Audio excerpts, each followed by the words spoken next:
Olá, seja bem-vindo ao canal Segredo de Deus. Hoje conheceremos a noiva, as primícias do Senhor.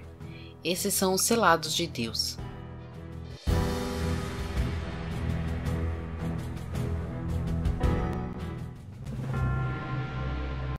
No vídeo em que falamos sobre a festa das primícias, na série Festas Judaicas, vimos que a cevada amadurece mais cedo do que o trigo, e sua colheita se iniciava no começo da primavera, no mês de Nissan, correspondendo ao tempo da festa das primícias, e duravam justamente cerca de 7 semanas, que dão 49 dias. O molho de cereal apresentado ao sacerdote era o de cevada, já que o de trigo não havia amadurecido ainda. Vimos também que Jesus se apresentou ao Pai no primeiro dia da festa das primícias, como oferta do movimento, um feixe de cevada. A farinha de cevada era particularmente usada para fazer pão para os pobres, nos lembrando o que Jesus disse em Mateus 5:3. Bem-aventurados os pobres de espírito, porque deles é o reino dos céus. Jesus é as primícias dos que dormem, representado pela cevada. O feixe de cevada também aponta para os 144.000, a noiva de Cristo. São aqueles que foram comprados da terra como primícias ao Senhor. No livro de Apocalipse 12, João tem uma visão onde uma mulher está com dores de parto prestes a dar à luz.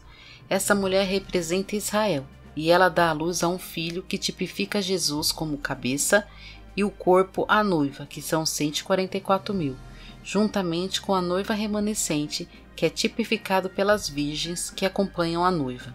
João vê outro sinal no céu, um dragão que estava à espera do filho nascer para pegá-lo. Porém, assim que a mulher dá à luz, o filho é arrebatado para Deus, e a mulher foge para o deserto e é guardada por Deus. Assim como Deus preparou uma noiva para o primeiro Adão, ele também preparou uma noiva para o segundo Adão, que é Jesus. A noiva é um tipo de segunda Eva. A primeira Eva levou Adão a desobedecer a Deus, condenando toda a humanidade juntamente com eles. Mas a segunda Eva, que é a noiva de Cristo, foi santificada no noivo. Assim como o segundo Adão é feito espírito vivificante, ele mesmo vivificou a sua noiva.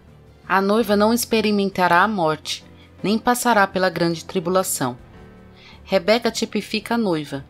Quando o servo vai buscá-la na casa de sua família, a fim dela se casar com Isaque, sua família pede que Rebeca fique 10 dias antes de partir para seu noivo. Porém, ela se recusa e acompanha o servo de Abraão rumo ao encontro ao noivo. Os 10 dias apontam para a tribulação que vimos na festa das trombetas, onde será o refino do trigo.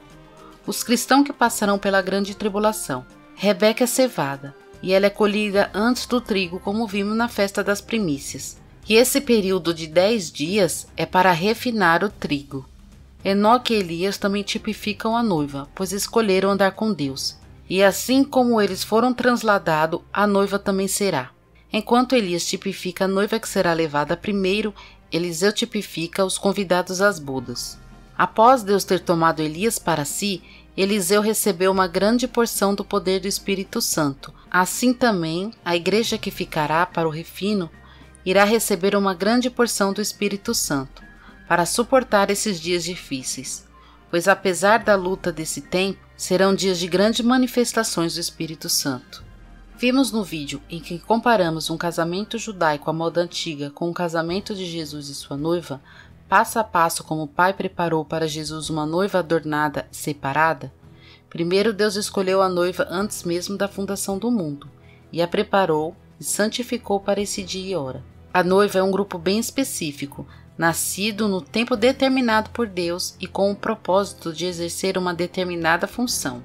O Espírito Santo é que convence um homem do pecado e prepara essa noiva até o dia de entregá-la ao noivo, mas a noiva tem um livre-arbítrio para escolher se vai com o noivo ou não. A noiva será guardada no Monte Santo do Senhor. Depois voltará e será vista por muitos. Ela ajudará os santos a passar pela grande tribulação. Jesus já assinou o documento que registra os termos desse matrimônio. O Novo Testamento é o registro da nova aliança, a aliança de Cristo com sua noiva. O cálice foi bebido e selado essa união. Cristo já pagou o penhor por sua noiva. O Espírito Santo é o sinal e penhor daquilo que teremos no futuro. Jesus voltou para o Pai para nos preparar um lugar junto a Ele e está aguardando a autorização do Pai para vir buscar sua noiva. Durante o rapto da noiva, ninguém a vê. Era por costume a noiva usar um véu no rosto. Após o casamento consumado, a noiva retira o véu e sua identidade é revelada a todos. Assim também será com a noiva de Cristo.